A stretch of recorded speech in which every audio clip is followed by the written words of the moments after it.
ان کی بارگاہ۔ الحمدللہ رب العالمین والصلاة والسلام علی خاتم النبیین اما بعد فاعوذ باللہ من الشیطان الرجیم بسم اللہ الرحمن الرحیم الصلاة والسلام علیک یا رسول اللہ وعلی آلک واصحابک یا حبیب اللہ الصلاة والسلام علیک یا نبی اللہ وعلی آلک واصحابک یا نور اللہ۔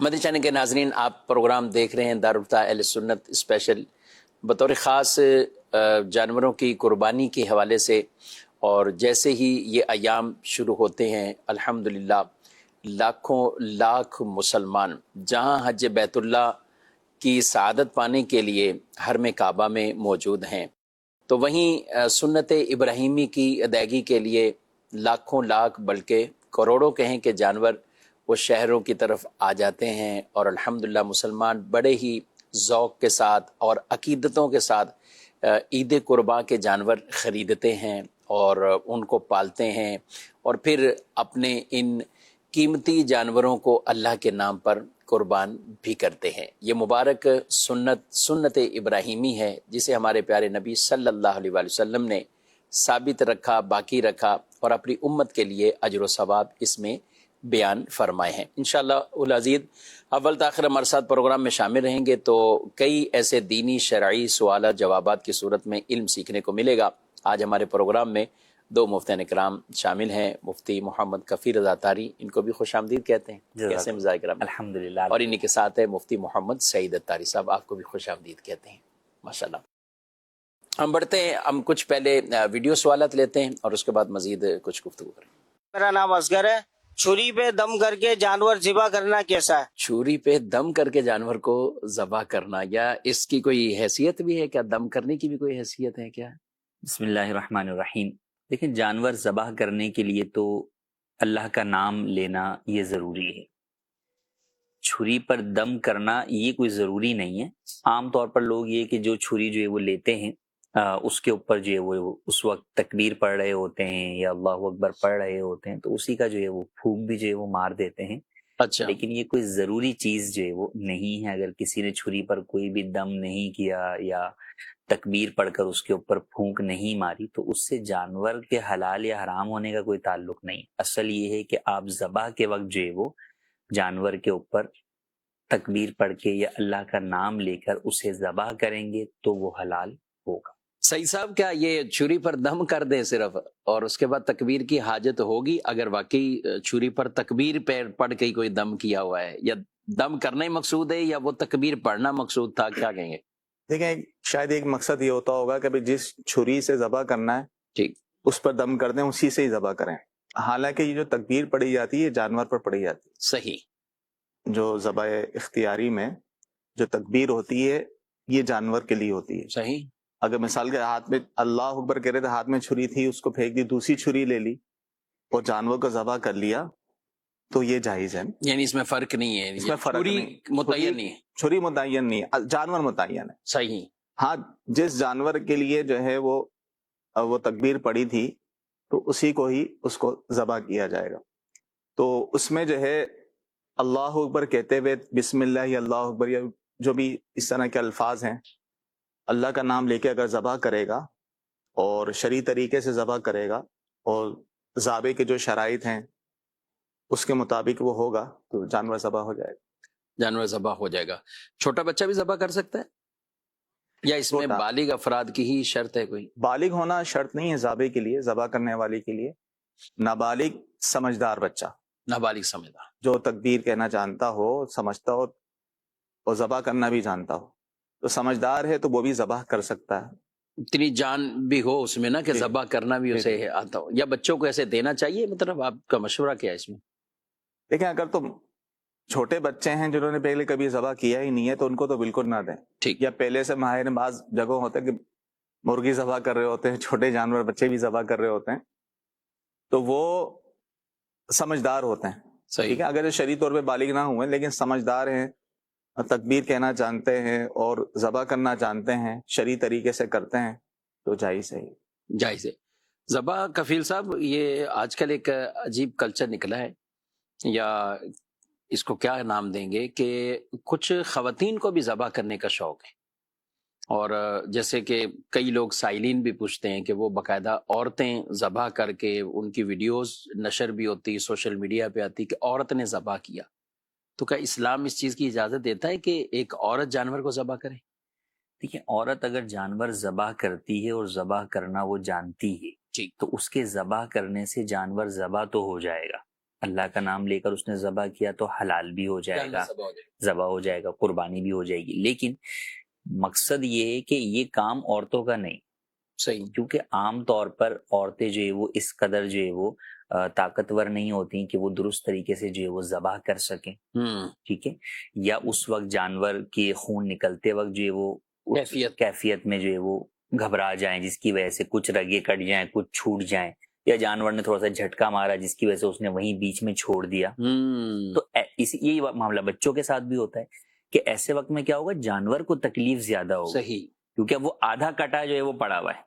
تو اس لیے کہا کہ جب ذبح کریں تو چھری تیز کر لیں اور فوری طور پر جلد از جلد ذبح کر کے اس کی جتنی رگیں کاٹنا ضروری ہیں وہ کاٹ دیں، اور اس کے بعد مزید بھی اس کی رگیں کاٹنے کی کوشش نہ کریں، یا اس کو جو ہے وہ مزید اس کے بدن کے اندر چھری گھونپنے کی جو ہے وہ کوشش نہ کریں کہ اس سے جانور کو تکلیف ہوگی۔ تو مقصد جانور کو ذبح کے ذریعے جو ایک تکلیف ہے وہ تو شرعی اعتبار سے اس کی اجازت ہے، ٹھیک ہے، لیکن اس تکلیف میں مزید اضافہ کرنا یا نئی تکلیف پہنچانا اس کی اسلام جو ہے وہ اجازت نہیں دیتا۔ پھر جو آج کل مقصد ہے کہ یہاں مقصد خواتین کا کاٹنا نہیں ہے، ذبح کرنا مقصد نہیں ہے، بلکہ اپنے آپ کو وائرل کرنا جو ہے وہ مقصد ہے، سوشل میڈیا پر، یا جو ہے وہ اپنی ویڈیوز جو ہے، تو یہ چیزیں ویسی سراسر جو ہے وہ اسلام میں پردے کے خلاف ہیں۔ تو دین اسلام جو ہے وہ عورت کو چادر اور چار دیواری کا جو ہے وہ درس دیتا ہے، بلکہ احادیث کے اندر جو یہ فرمایا گیا سیدہ فاطمہ الزہرا رضی اللہ تعالیٰ عنہ کو کہ اپنی قربانی کے پاس آ کر کھڑی ہو جاؤ، ٹھیک، تو اس پر بھی اگر آج کوئی عورت عمل کرنا چاہتی ہے تو یہ اسی وقت ہوگا جب کہ محارم افراد اس کے گھر میں ہی جانور ذبح کر رہے ہیں اور عورت پاس آ کر کھڑی ہو جائے۔ یہ نہیں ہے کہ عورت جو ہے وہ صرف قربانی کرنے کے لیے غیر محرموں کے بیچ میں آ کر جو ہے وہ اپنی قربانی کے جانور کے پاس کھڑے ہو جائے، یا گلی محلے میں جانور باہر ذبح ہو رہا ہے اور وہ باہر آ کر جو ہے وہ دیگر مردوں کے بیچ میں کھڑے ہو جائے، تو اس بات کی ہرگز اجازت نہیں ہے۔ تو لہٰذا عورتوں کو ایسے کام ہرگز نہیں کرنے چاہیے ان کاموں کے لیے۔ اب جیسے گھر میں خواتین گاؤں دیہات میں ہوتا ہوگا کہ جناب جو ہے وہ مرغی پکڑی انہوں نے اور گھر میں کوئی نہیں ہے تو ذبح کر دیں، تو بھائی ٹھیک ہے، جائز ہے، اس کے اندر کوئی حرج نہیں ہے، مرغی میں ان کو اتنا مسئلہ بھی نہیں، لیکن بکرا ذبح کرنا ہے یا جو ہے وہ بیل ذبح کرنا ہے تو اس کے لیے بہرحال اچھی خاصی طاقت جو ہے وہ چاہیے ہوتی ہے۔ ظاہر اس میں طاقت تو تبھی تو وہ مظاہرہ کر رہی ہیں، یا جو بھی لوگ پوچھتے ہیں کہ اس طرح کی ویڈیوز وائرل ہیں، بلکہ اونٹ کے نہر کرنے کی بھی بتایا گیا کہ اس طرح کی بھی جی، تو یہ تو در حقیقت وہاں پر تو دیکھیں سراسر جو ہے وہ پردے کی خلاف ورزی ہے جس کی ہرگز اجازت نہیں ہے۔ قربانی کے مقصد کی بھی وہاں پہ فراموشی ہے۔ قربانی کا مقصد کیا ہے کہ ہم اللہ پاک کی بارگاہ میں اپنی ہر چیز قربان کرنے کو تیار ہیں، تو جانور قربان کر رہے ہیں لیکن جو اپنی نفسانی خواہش ہے اسے قربان نہیں کر رہے، جو اللہ کا حکم ہے کہ پردہ کرو اس کے اوپر ہم اپنی نفسانی خواہش کو جو ہے وہ قربان نہیں کر رہے۔ تو ابتداءً تو ہمیں آغاز اپنی ذات سے کرنا چاہیے کہ اللہ پاک کے جتنے بھی احکامات ہیں ان کے مقابلے میں اپنی نفسانی خواہشات کو قربان کر کے رب کے احکامات پر عمل کرنا۔ تو یہ نیت ہوگی تو بالکل بھی کوئی بھی ایسا کام نہیں کیا جائے گا کہ جس کی وجہ سے ایک طرف تو ایک قربانی ہو رہی ہو لیکن دوسری طرف جو ہے وہ رب کے حکم سے عدولی ہو رہی ہو یا اس کی جو ہے وہ نافرمانی ہو رہی۔ اور ناظرین کرام یہاں غور بھی اگر کریں تو اگر کفیل صاحب ہم بات کریں کہ عورت کو نماز کے اندر شریعت مطہرہ نے کتنا فرق بیان کیا۔ اچھا، نماز عام طور پہ وہ کوئی سب کے سامنے نہیں پڑھ رہی ہوتی کہ غیر محرم اسے دیکھیں بھی، ٹھیک ہے، کبھی ایسا موقع بھی آ سکتا ہے، لیکن عام طور پہ گھر میں برآمدے میں یا کمرے میں وہ نماز پڑھ رہی ہے، لیکن اسے ستر اور ساری چیزیں چھپانے کے ساتھ ساتھ اس کے رکوع کو اتنا نہیں کہا جتنا مرد جتنا جھک کر رکوع کرتا ہے، بلکہ وہ اتنا کرے کہ اس کے ہاتھ گھٹنے تک پہنچے۔ سجدہ مرد بالکل کشادگی کے ساتھ کرتا ہے، عورت کو کہا کہ سمٹ کر کرے، بالکل، تو یہ اعضائے ستر کی وجہ سے۔ تو اب ذبح کرنا ہوگا تو اس میں کیا، یعنی ان سب چیزوں میں کیا ہوگا، یعنی پوری بے پردگی۔ اور یہ صرف اس نہیں، جتنے بھی احکام دین ہیں عورتوں سے متعلق ان میں جہاں جہاں بھی فرق آتا ہے اس کے اندر عورت کا پردہ جو ہے وہ ایک بنیادی اہمیت رکھتا ہے، جس کی وجہ سے اس کے وہ احکام جو ہے وہ مردوں سے جدا جو ہے وہ ہو جاتے ہیں۔ تو لہٰذا اس بات کا خاص طور پر خیال رکھنا چاہیے کہ جب نماز جیسی اہم ترین عبادت کے اندر یہ حکم دیا ہے، گھر میں کمرے میں پڑھی جانے والی عبادت میں بھی اس کے اعضاء کو جو ہے وہ چھپانے کا حکم دیا گیا، اور ایسی کیفیات اور حیات سے اس کو بچنے کا حکم دیا گیا جو کہ کامل پردے کے خلاف ہے، صحیح کیونکہ پردہ تو موجود ہی ہے، کیونکہ عورت تو ستر عورت تو کرے گی ہی، صحیح، لیکن ایک کامل پردے کے خلاف جو ہے وہ مناسب نہیں ہے، ان چیزوں سے بھی بچایا گیا۔ تو پھر اس طرح غیر مردوں کے سامنے آ کر جو ہے وہ اپنی بہادری جو ہے وہ دکھانا، یا جو ہے وہ اپنے آپ کو جو ہے وہ اپنے جسم کی جو ہے وہ بے پردگی بے اگر پردگی بے جو ہے حیائی وہ والا کرنا، کام۔ تو اس کی ہرگز جو ہے وہ اجازت نہیں ہو سکتی۔ چلیں، ذبح شریک کے متعلق کچھ گفتگو ہو رہی تھی۔ اچھا، دم کرنے کے حوالے سے تو آپ نے صحیح صاحب آپ نے کچھ ڈیٹیل وہ بتائی کہ چھری پہ دم کرنے کی کوئی اصل نہیں ہے، جی تو اصل وہی ہے کہ جانور پہ تکبیر پڑھنا ہے نا۔ اچھا، دعا کے متعلق کچھ آپ بتائیں کہ ذبح سے پہلے جیسے دعا پڑھی جاتی ہے، اور میں اس میں کچھ اور مزید ایڈ کروں گا کہ یہ دعا ضروری ہے، دعا کے بغیر کیا ذبح نہیں ہو سکتا، ایک بات۔ دوسرا یہ ہے کہ دعا پڑھنے والا کوئی ملتا نہیں ہے۔ اب جانور لٹا لیا، اب ڈھونڈ رہے ہیں، یا تو کوئی کتاب ڈھونڈ رہے ہیں، رسالہ ڈھونڈ رہے ہیں، اور وہ کتاب رسالہ مل جائے تو مولانا نہیں مل رہا کہ دعا پڑھنی کس نے؟ اب وہ قصاب کو یا سب کو تو پڑھنی نہیں آتی، تو اس بارے میں آپ کیا کہتے ہیں؟ دیکھیں، اس میں مسنون طریقہ تو ہے کہ دعا پڑھی جائے، ٹھیک، ذبح سے پہلے بھی دعا ہے، اسی طرح ذبح کرنے کے بعد بھی ایک دعا ہے، لیکن یہ ضروری نہیں ہے۔ اصل ضروری یہ ہے کہ ذبح کرتے وقت تکبیر کہی جائے، اللہ کا نام لیا جائے، اللہ کا نام لے کے ذبح کر دیا تو وہ ذبح ہو جائے گا، قربانی بھی ہو جائے گی، اگرچہ اس نے دعا نہ پڑھی ہو، اور اس کا نام، جن کی قربانی ہو رہی ہے ان کا نام اگر ذکر نہ بھی کیا ہو دعا میں، تو اس میں کوئی حرج نہیں ہے۔ تو قربانی کی نیت سے ظاہر ہے وہ ذبح کر رہا ہے، تکبیر کہہ کے ذبح کر رہا ہے، تو یہ کافی ہے اور شرعی طور پہ قربانی ہو جائے گی۔ ٹھیک ہے، اور بہتر یہی ہے کہ آپ کر رہے ہیں اور اس میں دعا بھی پڑھ لیں، اس کا ترجمہ بھی پڑھ لیں، تاکہ اس کی بھی ایک خاص روحانیت وہ ہمیں نصیب ہو، کیونکہ یہ عبادت ہے، اس کو صرف ایک مشغلہ یہ نہیں ہے، اور اس کو یہ عید قربان قربانیاں کرتے ہیں، یہ خاص عبادت کے طور پہ ثواب حاصل کرنے کے لیے، ورنہ جانور تو سارا سال ہی کٹتے ہیں۔ اس لیے اس جانور کی تعظیم کے بارے میں الگ سے فرمایا، اور حج کی قربانیاں جسے قرآن وَمَن يُعَظِّمْ شَعَائِرَ اللَّهِ، یعنی وہاں پہ ان جانوروں کی قربانیوں کی تعظیم کا بھی حکم ہمیں شاعر اللہ جو ہے وہ شاعر قرار اللہ دیا گیا۔ فرمایا گیا۔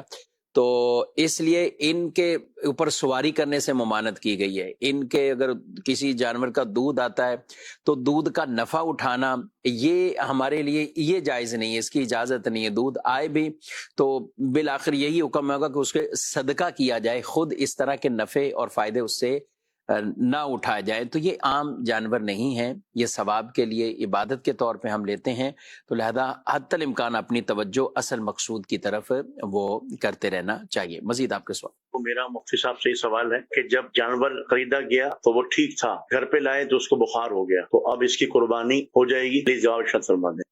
جی صحیح صاحب۔ ایسا جانور جو بیمار ہو اور اس کی بیماری ظاہر ہو، اس طور پر کہ وہ چارہ کھانا چھوڑ دے، یعنی کھانا پینا چھوڑ دے، دبلا پتلا ہو گیا ہے، جس کی بیماری ظاہر ہو، تو اس کی حدیث میں آیا کہ اس کی قربانی نہیں ہوتی۔ لیکن اگر صرف بخار ہے، عام جانور کو بخار ہو جاتا ہے، اس وجہ سے جو ہے وہ اپنا چارہ صحیح طرح کھا رہا ہے، سارے معاملہ صحیح کر رہا ہے، تو اس وجہ سے یہ ایسا عیب نہیں ہے کہ جس کی وجہ سے کہا جائے کہ قربانی نہ ہو، تو قربانی ہو جائے گی، قربانی اس کی ہو جائے گی۔ لیکن جب کفیل صاحب بخار وغیرہ ہوتا ہے تو عام آدمیوں کی بھی اگر طبیعت ہم دیکھتے ہیں تو نزلہ بخار ہو تو کچھ کھانا پینا کچھ ٹائم کے لیے وہ ترک کر دیتا ہے یا اس طرح نہیں کھاتا۔ تو جانور میں بھی یہی ہے، بعض اوقات اس کو ہاتھ لگائیں، گرم ہو رہا ہو، تپ رہا ہو، گرمی کی وجہ سے نہیں لیکن نارمل اس کی طبیعت ایسی ہے، تو اس وقت بھی وہ کچھ ایسے منہ بنا لیتے ہیں، مطلب جانور بھی نہیں کھاتے، بالخصوص بکرے، اور اس میں نسلوں میں مختلف ہیں۔ تو یہاں ان کا چارہ نہ کھانا یہ کوئی قربانی کے لیے ممانعت والی بات ہوگی یا کیا؟ دیکھیں، قربانی کا جانور آپ لائے ہیں نا، اس میں کوئی عیب پیدا ہو گیا، اگر تو ذبح سے پہلے وہ عیب ختم ہو گیا دوبارہ، صحیح، تو کوئی حرج ہی نہیں ہے۔ جیسے اچھا، اب آپ ابھی دیکھ لیں، ابھی ہمارے پاس کافی دن جو ہے وہ ہیں، تو اب اگر کوئی جانور پہلے سے لایا ہوا ہے، وہ 5 دن بھلے بخار میں بھی اسے رہا، اس کے بعد سیٹ ہو گیا، تو قربانی کے وقت اصل تو دیکھا جائے گا نا، صحیح، اگر اس وقت وہ عیب سے پاک ہے تو ٹھیک ہے۔ کر سکتے۔ اچھا اگر اس وقت مثال کے طور پر بھی چاند رات کو کسی جانور نے جو ہے وہ کھانا پینا جو ہے وہ چھوڑ دیا ہے بخار کی وجہ سے یا اور کسی وجہ سے، لیکن ایسا نہیں ہے کہ وہ بہت ہی لاغر اور کمزور جو ہے وہ ہو گیا ہے کہ اپنی ہڈیاں پر اب کھڑا ہی نہیں ہو پا رہا، تو ایسا نہیں ہوتا عموماً۔ تو ایسی صورت کے اندر یہ بخار وہ عیب نہیں ہے کہ جس کی وجہ سے اس کی قربانی نہ، یعنی یہ اتنا بڑا مرض نہیں ہے اس طور پر، تو اس کی قربانی جو ہے وہ ہو جائے گی، اس کی قربانی جائز ہے۔ اگر واقع ہی ایسا عیب پیدا ہو گیا کہ جانور قربانی کے قابل نہیں رہا کسی میں، تو اس میں اب کیا کرنا چاہیے؟ ان کو نیا جانور لینا پڑے گا یا اسی جانور کو، یا کیا کریں گے؟ دیکھیں اگر ایسا عیب پیدا ہو گیا جو قربانی کرنے تک صحیح نہیں ہو سکتا، تو اس صورت میں جو ظاہر ہے جو غنی ہے جس پر قربانی واجب ہے، اور تو اس یعنی جانور کے عیب ہونے کے باوجود بھی اس پر قربانی واجب ہے، تو اسے تو دوبارہ دوسرا جانور کرنا ہوگا۔ ٹھیک ہے۔ اور باقی جس پر قربانی واجب نہیں تھی اور قربانی کی نیت سے جانور لے آیا تھا اور اسی میں عیب پیدا ہو گیا، تو وہ تو اسی کو ہی ذبح کرے گا، اس پر لازم نہیں ہے کہ اگلا دوسرا کوئی جانور وہ کرے، یعنی جو شوق میں لے کے آ گیا، شوق میں لے کے آئے کہ واجب نہیں تھی اس میں، کیونکہ جس پر قربانی واجب نہ ہو تو وہ قربانی کی نیت سے اگر جانور لے آئے تو اس پر وہی جانور ذبح کرنا لازم ہوتا ہے، صحیح، اگرچہ وہ بعد میں عیبدار بھی ہو گیا تو اسی کو ہی ذبح کرے گا۔ لیکن جو غنی ہے، صاحب حیثیت ہے، جس پر قربانی واجب ہے، وہ قربانی کی نیت سے جانور لے آئے، یہ لازم نہیں ہوتا کہ اسی کو ہی ذبح کرے۔ اچھا، تو بدل سکتا ہے یعنی؟ ہاں، اس اگر لیکن بدلنے میں بھی تفصیل ہے، ٹھیک، اگر اسے اعلیٰ و افضل کے ساتھ بدل رہا ہے تو ٹھیک ہے۔ اگر اس میں عیب پیدا ہو گیا اور ایسا عیب کہ جس کی وجہ سے قربانی نہیں ہو رہی، قربانی کرنے تک وہ عیب درست نہیں ہو سکتا، تو ایسی صورت میں اس پر لازم ہوگا کہ وہ دوسرا جانور کرے تاکہ اس کا قربانی کا وجوب ہے وہ ادا ہو۔ بچپن میں سنتے تھے سید صاحب کہ رات کو جانور جب صبح قربان ہونے ہیں تو آپ چارہ نہیں کھاتے، ان کو چھریاں دکھا دی ہیں، اب نہیں کھائیں گے یہ چارہ نا، تو وہ ساری رات یا ان کو چارہ کھلا رہے ہیں تو بچے بولتے نہیں کھائیں گے، نہیں چارہ نہیں کھائیں گے، یہ آج ان کو چھری دکھا چکے ہیں، تو ہے اس کی بھی کوئی اصل ہے؟ نہیں، اس کی کوئی اصل تو نہیں ہے، ٹھیک ہے؟ اور باقی یہ ہے کہ یا آپ نے چارہ سنا ہوا ہے یا میں نہیں سنا ہوا صرف؟ یعنی اس طرح ایسی چیزیں اتنی عام ہوتی ہیں کہ ہر دوسرے آدمی اور ہمارے ناظرین بھی کہیں گے یہ تو ہم بچپن، ایسا نہیں کہ چارہ نہ کھاتے ہوں، چارہ کھاتے بھی ہیں، اچھا، اور رات کو ویسے بھی رات کے وقت عمومی طور پہ جانور وہ ایک آرام کا وقت ہوتا ہے، سکون کا وقت ہوتا ہے، جانور ویسے ہی وہ ہوتا ہے، تو اس وجہ سے عمومی طور پہ نہیں کھاتے، ورنہ تو دیکھا یہی گیا ہے، مشاہدہ یہی ہے کہ چارہ کھا رہے ہوتے ہیں۔ لیکن کراچی والے روٹین چینج کر دیتے ہیں جانور کی، وہ بولتے ہیں اب رات میں آپ جاگو اور دن میں آرام کرنا، یعنی رات میں پورے لوگ آ رہے ہوتے ہیں، دیکھ رہے ہوتے ہیں، اور جانور بھی بعض اوقات 1-2 دن تو وہ شروع کے پریشان ہوتے ہیں جانور بھی، لیکن ان کی پھر روٹین بن جاتی ہے کہ رات کو جاگنا ہے اور دن کو سونا ہے، دن کو یہ لوگ کام کاج کے لیے جائیں گے یا سوئیں گے تو یہ ہمیں سونے دیں گے۔ بہرحال اس حوالے سے بھی اپنے جانوروں کو راحت بھی، سکون بھی پہنچانا چاہیے۔ اگر ساری رات آپ جانور کو بار بار کھلائیں، وہ نہیں بھی کھاتا، تو اس کا یہ مطلب نہیں ہے کہ دن میں انہیں بھوکا رکھا جائے، دن میں انہیں کوئی پوچھنا ہو، آپ تو سو گئے فجر پڑھ کے، آپ نے بالفرض سو گئے آپ، اور آپ کہیں کہ میں تو اب لمبا سوتا رہوں گا، تو کوئی نہ کوئی نگہداشت کے لیے جانوروں کے پاس رہے۔ ہاں، جنہوں نے اچھے جانور لے ہوتے ہیں بعض اوقات یا کوئی باڑے میں باندھ دیتے ہیں تو وہ کسی کی ذمہ داری لگا دیتے ہیں باقاعدہ، اسے آپ پیمنٹ کر دیں، اسے آپ طے کر لیں اس کے ساتھ کہ آپ نے میرے جانور کا یہ خیال رکھنا ہے، اور اسے جو بھی دانہ پانی چارہ اس کا آپ وہ دیں، ان کو جانوروں کا ان کو آپ دیں، تو اس سے انشاءاللہ ان کو دن میں بھی سکون رہے گا، ورنہ گرمی کے اندر جانور پیاس اور پانی کو وہ ترستے رہیں گے اور ہم وہاں تک نہ پہنچے، تو یہ ٹھیک عمل نہیں ہے اور شرعاً جائز بھی نہیں ہے اس طرح کی جانوروں کو تکلیف پہنچانا۔ جی مزید سوال۔ مفتی صاحب سے یہ سوال ہے کہ ایک عمرہ کرا، اس میں دم ہو گیا، تو وہ دم ادا کرا نہیں اور دوسرا عمرہ کر لیا، تو یہ بتائیں عمرہ ہو جائے گا؟ جی دیکھیں، عمرہ میں کوئی غلطی ایسی ہوئی یا حج میں کوئی ایسی غلطی ہو گئی جس کی وجہ سے آپ کے اوپر جو ہے وہ دم لازم ہوا، تو ایسا نہیں ہے کہ آپ جو ہے وہ جب تک وہ دم ادا نہ کریں اس وقت تک آپ دوسرا عمرہ ادا نہیں کر سکتے۔ آپ دوسرا عمرہ جو ہے وہ ادا کر سکتے ہیں، البتہ طاقت اور استطاعت ہے تو جلد از جلد جو ہے وہ چاہیے کہ اپنا دم جو ہے وہ آپ ادا کر دیں، اور دم کی ادائیگی جو ہے وہاں حدود حرم میں ہی جانور ذبح کرنا جو ہے وہ اسی سے ادا ہوتی ہے، دم ادا ہوتا ہے۔ تو لہٰذا اگر آپ نے عمرہ بعد میں دوسرا کر لیا تو دوسرا عمرہ ہو جائے گا، لیکن وہ دم اپنی جگہ برقرار رہے گا، وہ دم آپ کو ادا کرنا ہوگا۔ اس کی کتنی لمٹ ہے، کب تک ادا کر سکتے ہیں؟ جب بھی وہ یعنی لازم رہے گا آپ پر جو ہے وہ، اگر آپ پاکستان آ گئے تو بھی بہرحال جو ہے وہ آپ کے اوپر لازم ہے کہ آپ کو یا تو اگلی دفعہ جائیں یا وہاں پر کسی کے ذریعے سے، قابل اعتماد شخص کے ذریعے سے وہاں پر جانور حدود حرم میں ذبح کروائیں تاکہ آپ دم کی ادائیگی سے بری الذمہ ہو جائیں۔ یعنی یہ حدود حرم میں ہی ہوگا اور وہیں اس کے وہیں گوشت پر کا کیا استعمال کرنا ہوگا؟ ہاں، گوشت اس کا جو ہے وہ فقراء کے اندر جو ہے وہ تقسیم کیا جاتا ہے۔ جی مزید سوال۔ مفتی صاحب میں یہ سوال کرنا چاہتا ہوں کہ دو بندے اگر ایک جانور خریدتے ہیں اور ایک بندے کی نیت قربانی کی ہے اور دوسرے کی صرف فقط گوشت حاصل کرنے کی، تو کیا یہ قربانی ہو جائے گی؟ جی، ایک بندے کی نیت قربانی کی اور دوسرے کی فقط گوشت حاصل کرنا، یعنی گوشت تو ہوتا ہی ہے، پوچھتے بھی ہیں لوگ کتنے کلو ملے گا، اگر کئی قربانی کا حصہ ملاتے بھی ہیں، یا اس کو کوئی کہیں کہ اس کی قربانی کی نیت ہی سرے سے نہیں ہے، صرف اس نے کہا کہ 8-10 کلو گوشت آ جائے گا، کیا کہیں؟ دیکھیے، قربانی جو ہے وہ اللہ پاک کی رضا کے لیے جانور راہ خدا میں جو ہے وہ ذبح کرنا، ٹھیک یہ ہے۔ قربانی یعنی تقرب اللہ، اللہ پاک کا قرب حاصل کرنا جو ہے وہ مقصد ہو، تو ایسی وہ تمام نیتیں جن میں تقرب اللہ مقصود ہو، اگر وہ پائی جائیں گی تو تمام شرکاء کا، اگر کسی بڑے جانور میں جب شریک ہو رہے ہیں ایک سے زائد افراد، یا اکیلے بھی کوئی شخص جو ہے وہ اپنا جو ہے وہ جانور ذبح کر رہا ہے، تو یہ نیت ہونا ضروری ہے۔ جیسے کسی کی قربانی کی ہے، کسی کی عقیقے کی نیت ہے، تو ٹھیک ہے، دونوں ہی جو ہے وہ کس لیے ہیں؟ تقرب اللہ کے لیے ہیں، تو اس میں کوئی حرج نہیں۔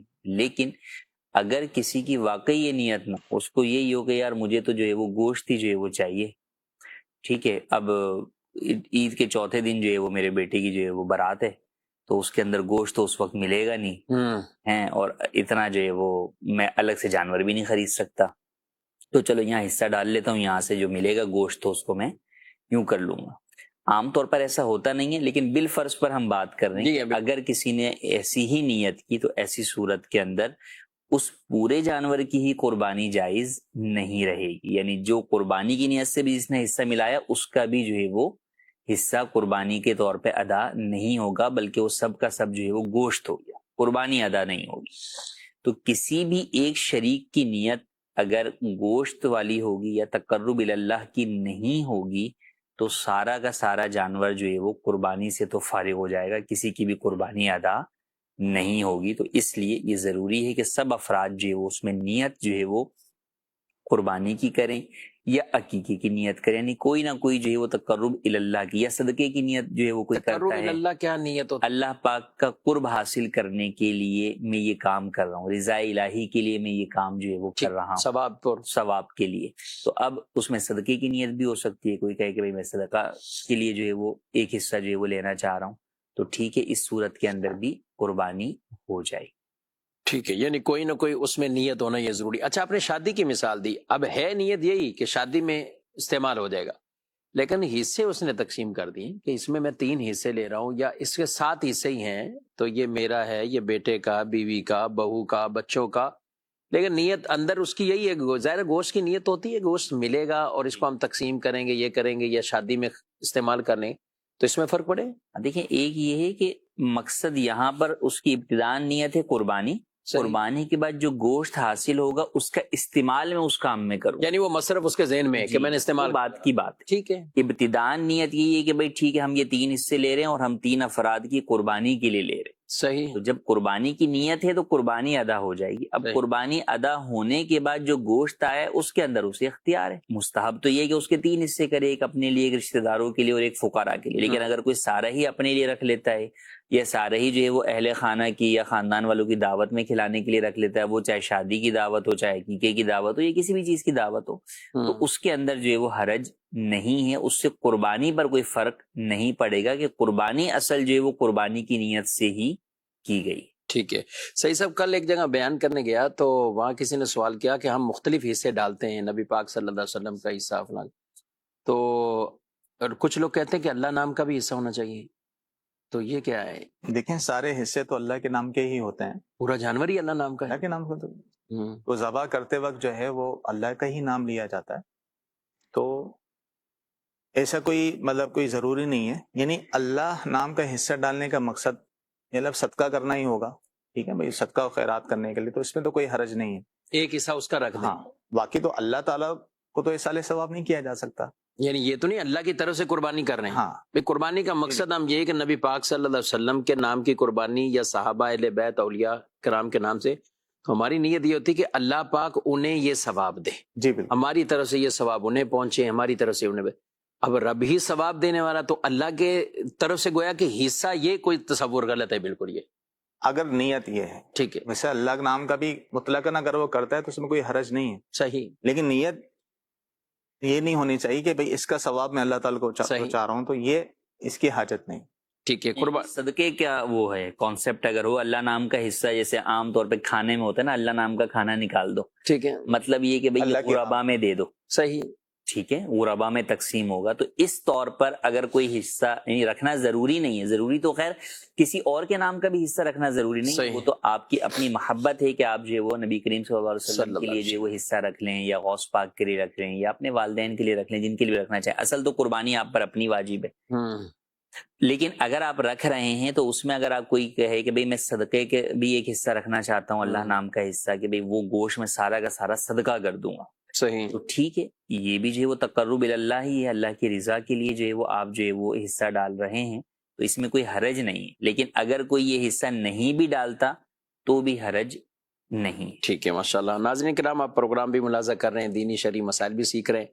آپ کو ساتھ ساتھ مویشی منڈی میں بھی لے کے چلتے ہیں اور دیکھیں کہ الحمدللہ مفتیان کرام وہاں بھی جاتے ہیں باقاعدہ، اور اس طرح کے جب سیزن یا مواقع آتے ہیں، حج کے مواقع ہوں تو حج تربیت کرتے ہیں، قربانی کورسز اور احکام قربانی کے نام سے بھی پروگرام ہوتے ہیں.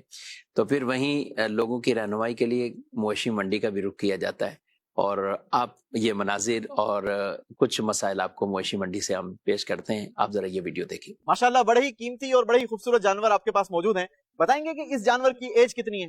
اس کی عمر 3.5 سال ہے. 3.5 سال ہے. 3.5 سال جی. ماشاءاللہ. چلے آپ کو تو یوں کہا جائے پتا ہو سکتا ہے کہ آپ نے اس کو چھوٹے میں لیا ہوگا اور یہ بڑا ہوا ہے تو آپ کو پتا ہے کہ 3.5 سال کا ہے. بالکل. اگر ایک عام انسان جاننا چاہے کہ اس کی ایج کتنی ہے تو کیسے جان سکتا ہے؟ زیادہ تر تو ہم سب دانت سے ہی فرق پتا کر لیتے ہیں کہ کتنے دانت کا ہے. لوگوں کے اندر جو مشہور ہے کہ 2 دانت جانور کے ہو گئے، دیٹس مین کہ وہ 2 سال کا ہو گیا، تو کیا ایسے جانور کی قربانی بھی جائز ہے؟ دیکھیں بیسک 2 سال ہیں. صحیح.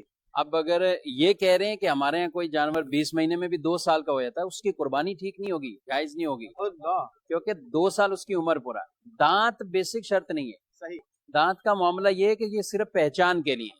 اب یہ جو اوورآل لوگ کہتے ہیں کہ 2 دانت کا تبھی ہوتا ہے کہ جب وہ 2 سال ہو گئے، 24 مہینے پورے ہو گئے، 24 مہینے پورے ہو گئے، اس صحیح. پہ بھی اوپر کچھ ہو جاتا ہے، تو اس لیے 2 دانت ایک پہچان بن گیا. لیکن 2 دانت اگر بالفرض کسی کے پاس جانور ہو، 2 دانت نہیں ہوئے اور 2 سال ہو گئے، 2 سال پورے ہو تو گئے، کر لے قربان. اچھا اس کی قربانی یعنی جائز اگر ہے. اس نے اپنا اس کے پاس ہے، ٹھیک ہے، یقینی صورت ہے، صحیح. تو کر لے. صحیح. لیکن اگر جانور گرچہ موٹا تازہ ہے، جیسا بھی ہے، لیکن اب اس کی عمر کے بارے میں شک شبہ یہ ہے، اور جو کرینہ علامت دانت ہے وہ بھی نہیں ہے، صحیح، تو پھر خریدار کو نہیں لینا چاہیے. نہیں لینا چاہیے، اس میں احتیاط کرنی جی ہاں چاہیے. بالکل آدمی. جی ناظرین کرام، آپ دیکھیں منڈی میں بھی ایک گہما گہمی ہوتی ہے، بہت رش بھی ہوتا ہے، اور لوگ جانور خرید بھی رہے ہوتے ہیں. تو ہمیں ان چیزوں کا پہلے سے معلومات بھی لے کر جانا چاہیے، تو جانور کا کیسے ہم تعین کریں، کون سا جانور خریدیں، اور پھر خوبصورتی بھی دیکھیں، لیکن ساتھ ساتھ جانور کے اندر کوئی ایسے عیوب وہ نہیں ہونے چاہیے کہ جن کی وجہ سے قربانی وغیرہ میں فرق پڑے. حج کے حوالے سے بھی کوئی سوال شامل کرتے ہیں، دیکھتے ہیں ناظرین کیا پوچھیں.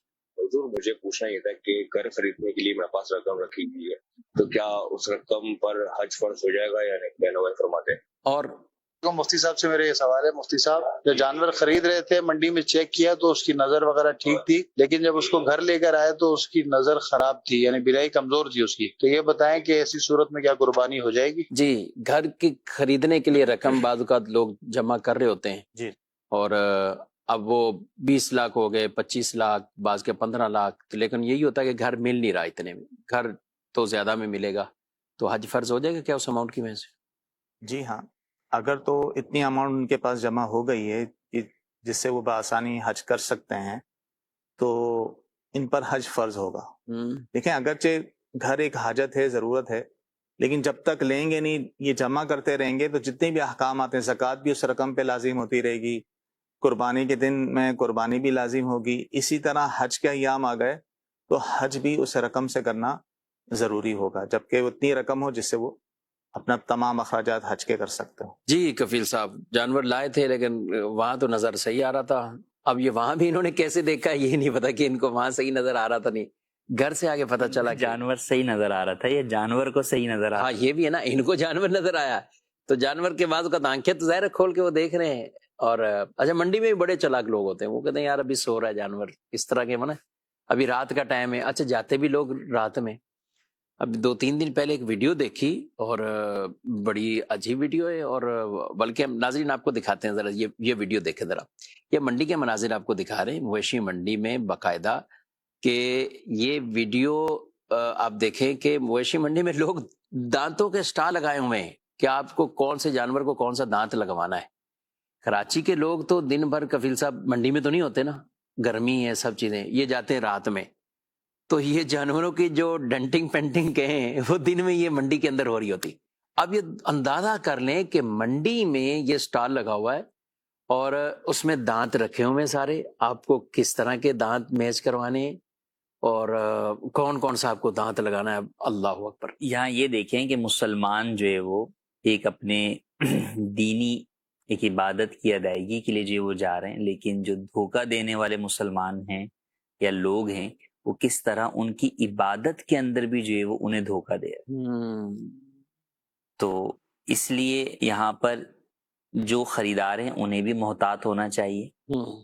جس طرح ہمیں پتہ ہوتا کہ بھئی گولڈ جب لوگ خریدنے جاتے ہیں ان کو پتہ ہے تو یار اس مارکیٹ سے نہیں خریدنا یا اس جیولر سے نہیں خریدنا، یوں لوگوں کو پتہ ہوتا ہے کہ یہ ڈنڈی مارتا ہے یا یہ. تو اسی طرح آپ کو بلکہ اس سے کہیں زیادہ احتیاط جو ہے وہ قربانی کے جانور کی خریداری میں کرنی چاہیے. اب کئی لوگ ایسے مواقع کے اوپر جو ہے نا وہ ان ساری احتیاطوں کو چھوڑ دیتے. وہ کیا دیکھ رہے ہوتے ہیں، جانور سستا مل رہا ہے، خوبصورت بہت ہے، وزن اس کا جو ہے وہ اچھا خاصا ہے، جسامت بہت اچھی ہے. جب یہ سب چیزیں انہیں پسند آ جائے نا، اور اب کوئی شرعی اعتبار سے کوئی ایسا مسئلہ آ جائے کہ جو رکاوٹ بن رہا، تو اس کے اندر وہ بیوپاری کی باتوں کے اندر جو ہے وہ آ جاتے ہیں. اچھا جیسے کل کی بات یہ، کل ایک صاحب آئے اور وہ مسئلہ پوچھنے لگے کہ بھئی بکرے کا دانت جو ہے وہ ایسا ایسا ہے اور وہ کہہ رہا ہے ہو گیا پورا. اور یہ میں نے کہا وہ تو کہے گا، اسے اپنا مال بیچنا ہے، ظاہر ہے آپ خریدار ہیں، آپ کو سوچنا ہے نا. بالکل. تو بولنے کہ وہ دیکھنے میں تو ٹھیک ہے اور وہ بہت بڑا وزنی لگ رہا ہے. تو میں نے کہا وہ تو آج کل جو کیٹل فارم کے جانور ہیں تو وہ تو میرے خیال سے 8 دانت تو ان کو ختم کر دینے چاہیے. وہ تو ہو سکتا ہے 16 دانت والے جانور کے حساب کے جو وہ بنا دیں گے، ڈول میں وزن ہی کر دیکھیں. تو میں نے کہا ان باتوں کا اعتبار نہیں کرنا چاہیے. آپ کو اصل چیز دیکھنی ہے. تو بیوپاری کا اس معاملے میں بیوپاری پہ آپ بھروسہ نہیں کر سکتے کہ جناب وہ بولے کہ دانت جو ہے وہ پورے ہیں یا یہ دانت جو ہے وہ نکل گیا ہے، بس ابھی نکلنے والا ہے، میرے پاس جو ہے وہ پلا ہوا ہے. تو لہٰذا یہ معاملہ اسی طرح کا اب اس ویڈیو سے واضح ہو گیا کہ کتنا زیادہ جو ہے وہ دھوکہ برسر عام گویا کہ ہو رہا ہے نا، سر عام جو ہے وہ ہو رہا ہے. جی عام ہو رہا ہے. اب یہ کسی نے بنا لی، ان کی ویڈیو بنا لی، اور ظاہر ہے منڈی میں بھی کئی لوگ ہوتے ہیں. اچھا ہر ایک کو ہم نہیں کہہ رہے کہ منڈی والے بھی دھوکہ کر رہے ہیں، ہر ایک ایسا بھی نہیں ہوتا، لیکن دیکھیں چیز موجود ہے، چیز موجود ہے. موجود ہے اس کا مطلب یہ کہ کہیں نہ کہیں تو کچھ نہ کچھ ہو رہا ہے. اچھا اور یہ ایسا تھوڑی ہے کہ یہ آج تو چلے آپ نے آنکھوں دیکھا، یہ حال دیکھ لیا بہت سارے ناظرین نے جن تک نہیں پہنچا، ورنہ یہ ساری باتیں کہ جناب بکری کو بکرا بنا کر جو وہ بیچ دیا جاتا ہے. ہاں بکری، صحیح کہہ رہے ہیں آپ. تو یہ تو سنتے آ رہے ہیں نا، دم جدا ہوئی. بلکہ مفتی جمیل صاحب نے واقعہ بیان کیا کہ ان کے تو دارالتا میں ہی لے آیا نا کوئی جانور سارا ان کا جانور. مفتی صاحب باہر آ جائے، آپ ذرا جانور کی تفتیش کر کے ہمیں بتا دیں آپ جانور جناب کیا ہوا بھائی. تو بولے یہ دم جو ہے نا اس کی وہ جوڑی ہوئی تھی کسی چیز سے، اب وہ بچوں نے کھینچی ہے تو دم جدا ہو گئی ہے کچھ حصہ، اور وہ تھا اتنا حصہ کہ وہ 1/3 سے زائد تھا، جس کی وجہ سے قربانی نہیں ہوگی. تو بہرحال جو سوال ہمارا چلا تھا، دیکھیں آپ کوئی بھی جانور لے کر آتے ہیں اور گھر آ کر آپ کو یہ پتہ چلتا ہے کہ آپ کے ساتھ چیٹنگ ہوئی ہے، دھوکہ ہوا ہے، اور حقیقتاً جانور میں وہ عیب موجود ہے جس کی وجہ سے قربانی نہیں ہو سکتی. تو اب آپ فقط اس بنیاد پہ اب ہم نے تو اتنے پیسے لگا دیے، ہم نے تو خرید لی، اللہ معاف کرنے والا ہے، ہم اسی کو قربان کر دیتے ہیں قبول ہو جائے، یہ ساری باتوں کا اعتبار نہیں ہوگا. آپ کو بہرحال اگر ریٹرن ہو سکتا ہے تو آپ ریٹرن کریں. صحیح. ریٹرن نہیں ہو سکتا اور آپ غنی شخص ہیں تو آپ پر لازم ہوگا کہ آپ اس جانور کو چینج کریں. غنی سے مراد یعنی خریدنے کے بعد بھی یہ صاحب نصاب ہیں. جی صاحب نصاب آپ جو ہے وہ موجود ہیں آپ کی ملکیت میں اتنا مال ہے جس کی وجہ سے آپ پر قربانی واجب ہوتی ہے، تو پھر بہرحال آپ کو وہ جانور تبدیل ہی کرنا ہوگا. اچھا بالفرض اس کے اور بھی ہم بات کر لیں کہ آپ بالکل صحیح سلامت جانور جو ہے وہ لے کر آئے، صحیح، اب جانور اترتے ہوئے جو ہے وہ کچھ ایسا اچھلا کودا جس کی وجہ سے جانور کی ٹانگ ٹوٹ گئی، تو اب اس میں ایسا عیب پیدا ہو گیا جس کی وجہ سے قربانی جائز نہیں ہے. تو اب بھی یہی حکم ہے آپ کے لیے، اب بھی اگر آپ صاحب نصاب ہیں تو آپ پر یہ جانور چینج کرنا ہی لازم ہوگا. آپ اس جانور کی قربانی کرنے سے بری الذمہ نہیں ہوں گے. اور اس میں خاص طور پر جو اجتماعی قربانی والے افراد ہیں ان کو بھی یہ پیش نظر رکھنا چاہیے کہ بعض اوقات شرکا زیادہ ہوتے ہیں، تو اب یہ جانور، اب چونکہ آپ نے اگر وہ جانور قربانی کے لیے خریدا ہے، مثال کو آپ نے خریدا ہے 2 لاکھ کا، اب وہ جب جائے گا کسائی والے مال کے اندر تو وہ 2 لاکھ میں تھوڑی جائے گا، اب وہ گوشت کی قیمت میں جاتے تھے. تو اب جب وہ چلا جائے گا تو اب اس میں تمام جو شرکا ہیں وہ یا تو دوبارہ شریک ہوں گے اپنے پیسے زیادہ ملا کر، یا ٹھیک ہے اس کے بعد انہیں اختیار ہے کہ وہ اپنے اپنے پیسے لے کے جو ہے وہ الگ ہو جائیں، وہ جہاں دل چاہے وہ اپنی جو ہے وہ قربانی میں جو ہے وہ حصہ ڈالیں. ایسا شخص پھر اپنا کہیں حصہ ڈال کے قربانی کا واجب ادا کر دیں؟ جی بالکل ادا کر سکتا ہے. اس کے لیے ضروری نہیں کہ اب دوبارہ، یعنی اگر کسی نے ایک بڑا جانور پہلے خرید، جی ہاں، اور اب پورا جانور خریدا تھا اس نے، وہ ہو گیا عیب دار، تو اب اگر وہ دوبارہ دوسرا حصہ اس کے اوپر لازم ہے دوبارہ قربانی کرنا، تو اب وہ حصہ ڈال کر بھی قربانی کر سکتا ہے. اس کے لیے دوبارہ سے پورا ہی جانور لینا ضروری نہیں. ٹھیک ہے. چلے صحیح صاحب، یہ تو کافی ڈیٹیل تفصیل بیان کر دی ہے، پیدا بھی ہو گیا، پھر آگے کیا کرنا ہے. تو ہمارے جو بھائی جنہوں نے پوچھا تھا کہ آنکھیں ٹھیک تھی، یہاں لائے تو اس میں آنکھوں میں کوئی بینائی کا مسئلہ ہو گیا، تو اس کا کیا حکم ہے شرعی؟ دیکھیں اگر تو جانور کو بالکل ہی نظر نہیں آتا، جس کو اندھا جانور کہتے ہیں، تو اس کی تو قربانی نہیں ہوگی. صحیح ہے. اگر نظر آتا ہے لیکن کم نظر آتا ہے، تو اب یہ دیکھا جائے گا نظر کتنی کمزور ہے.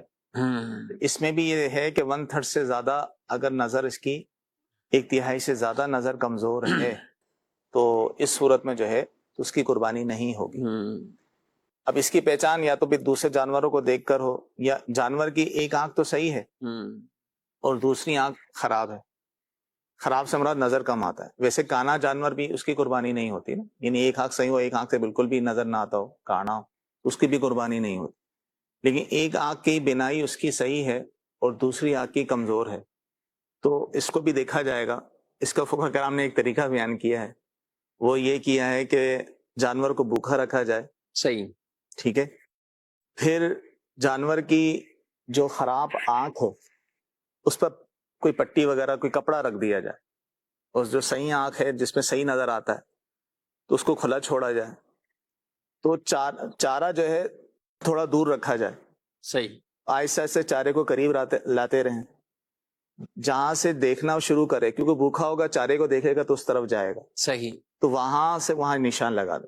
صحیح. اب صحیح آنکھ پہ جو ہے وہ کپڑا رکھ دیا جائے، جس آنکھ میں کم نظر آتا ہے تو اس کے ساتھ بھی یہ معاملہ کیا جائے کہ وہ چارے کو قریب لاتے رہیں. اس کو ظاہر دیکھنے میں اس کو اور قریب لانا پڑے گا، کہاں سے وہ دیکھ رہا ہے وہاں نشان لگا دیں. اب یہ دیکھ لیں کتنا فرق ہے صحیح آنکھ میں اور کمزور آنکھ میں. ٹھیک. اگر نظر 1/3 سے زیادہ 1/3 سے زیادہ اس کی کمزور ہے تو اس کی قربانی نہیں ہوگی. اگر 1/3 یا اس سے کم ہے تو قربانی ہو جائے گی. یعنی اس کو ہم یوں سمجھ لیں کہ 12 فٹ دور پہلے نظر آ گیا تھا اس کو، جی اس نے جو صحیح آنکھ سے دیکھا تو 12 فٹ دور سے ہی اس کو چارہ پتہ چل گیا اور وہ اس کی طرف دوڑ رہا ہے. تو جب ہم نے اس صحیح آنکھ پر کچھ پٹی رکھی تو دوسری آنکھ سے اس کو 12 فٹ پہ نظر نہیں آیا، 10 پہ بھی نظر نہیں آیا، 10 سے ہم نیچے آئے تو 8 پہ نظر آ رہا ہے. تو 4 پوائنٹ اس کے گویا کہ یہ وہ کم ہو جائے. تو اب 4 اگر کم ہوئے 12 میں سے تو وہ تو 1/3 بنے گا. اب 5 6 یا اس طرح دیکھیں تو 1/3 سے زائد یہ کم. 7 اگر ہوا تو جو ہے وہ 1/3 سے زیادہ ہوگا. لیکن کمال ہے فقہ کرام جو اس طرح کے مسائل بیان کرتے ہیں. اور یعنی آج سے ہم کہیں کہ اس زمانے میں بھی اس طرح کی اور کتنی ایک اعلیٰ مثال سے بھی سمجھا دیا لوگوں کو، دینی مسئلہ بھی سمجھ آ جائے. ناظرین کرام یہ دینی مسائل ہے، ہمیں سیکھنے بھی چاہیے بہرحال. لیکن جو آنکھوں کا فیصلہ وہ آپ خود تو اس طرح نہ کریں کہ یہ پتہ کیسے چلے گا کہ یہ ایک آنکھ کمزور اس کی ہوگی تو ایک آنکھ، یعنی کچھ دن اگر اپنے پاس پل رہا ہے جانور، ہو سکتا ہے بعض اوقات دکھنے میں پھر جا کے اندازہ ہوگا نا کہ یہ اس کو نظر نہیں آتا. تو اس میں یہ دیکھیں گے کہ کس آنکھ سے اگر نہیں نظر آ رہا تو اس کا اندازہ ہو جاتا ہے. یعنی اس کو ایک سائڈ سے بالکل نظر نہیں آ رہا ہوگا، دوسری سائڈ سے آ رہا ہوگا تو اس کا پھر یہ جانوروں کے ڈاکٹر بھی آج کل اویلیبل ہوتے ہیں، ان کو بھی دکھا دیا جائے، وہ بھی دیکھ کر بتا دیتے ہیں۔ ٹھیک جی، مزید سوال۔ میرا نام حسن اتاری ہے۔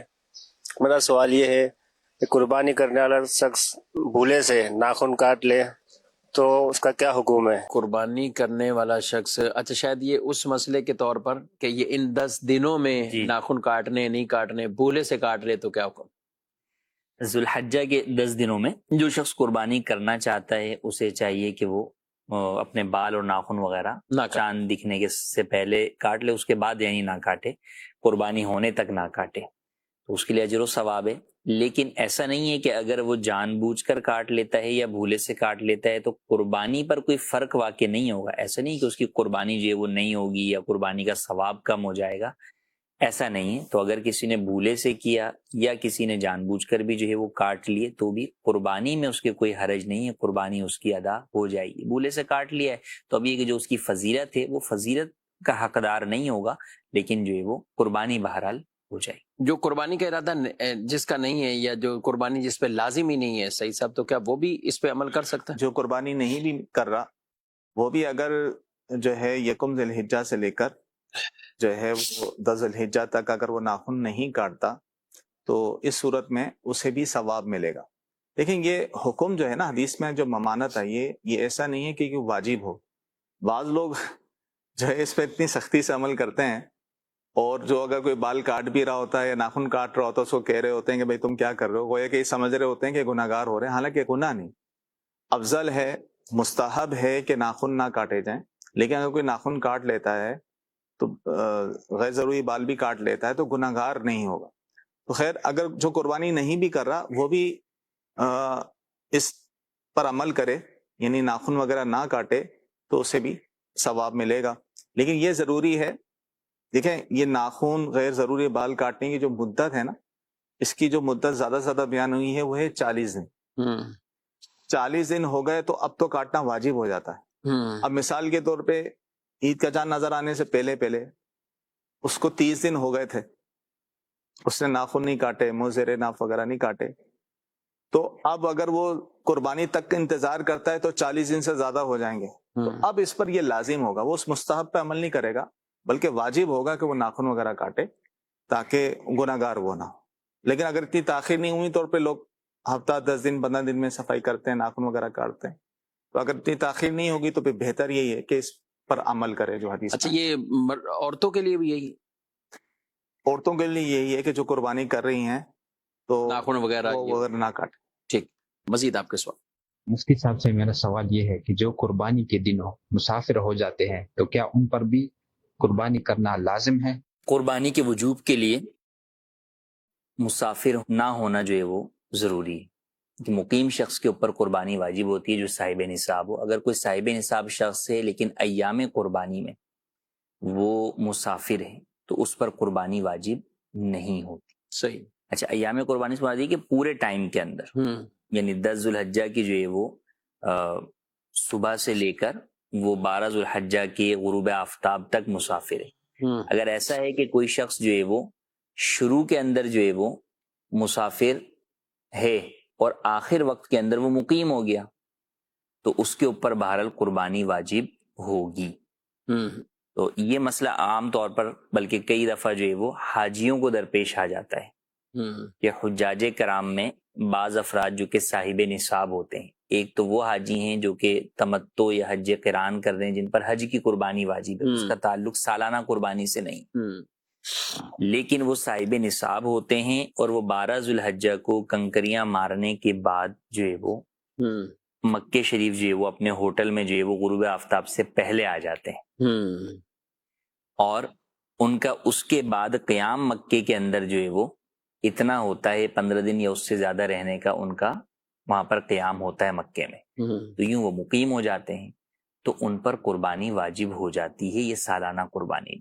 تو لہٰذا جن کو یہ پتہ ہے کہ بھئی میں جو ہے وہ آ جاؤں گا غروب آفتاب سے پہلے اپنے ہوٹل کے اندر، تو ایسی صورت میں انہیں چاہیے کہ اپنی قربانی کا پہلے سے بندوبست کر کے رکھیں اور قربانی اپنی سالانہ قربانی بھی جو ہے وہ کر لیں، یا پہلے سے مقیم ہے، یا پہلے اسی طرح جو افراد پہلے سے مقیم ہی ہیں یعنی مینا جانے سے پہلے ہی وہ 15 دن جو ہے وہ مکے میں رہ چکے ہیں تو وہ بھی مقیم ہے مینا کے اندر، تو ان کے اوپر بھی قربانی واجب ہے، تو ان کو بھی جو ہے وہ لازم ہوگا کہ وہ اپنی سالانہ قربانی بھی ادا کریں۔ ہاں سالانہ قربانی ان کو وہیں ادا کرنا ضروری نہیں ہے، انہیں اختیار ہے کہ وہ اپنے ملک میں بھی کر سکتے ہیں، مگر یہ ضروری ہے کہ اپنے ملک میں ایسے وقت میں قربانی کریں جبکہ مکہ شریف میں بھی قربانی کا وقت موجود ہو اور یہاں پر بھی، یعنی وہ فرق ایک دن کا اگر ہے تو وہ ختم ہو جائے، چیز کو پیش وہ ایک دن بعد یہاں ایک دن بعد کریں، ایک دن بعد جو، اور اگر آخری دن کر رہے ہیں تو اس بات کا خیال کر رہے ہیں کہ وہاں کے غروب آفتاب سے پہلے پہلے یہاں پر ان کا جانور ذبح ہو جائے۔ جی ناظرین کرام، آپ نے پروگرام ملاحظہ کیا، آپ کے کئی ایسے شرعی سوالات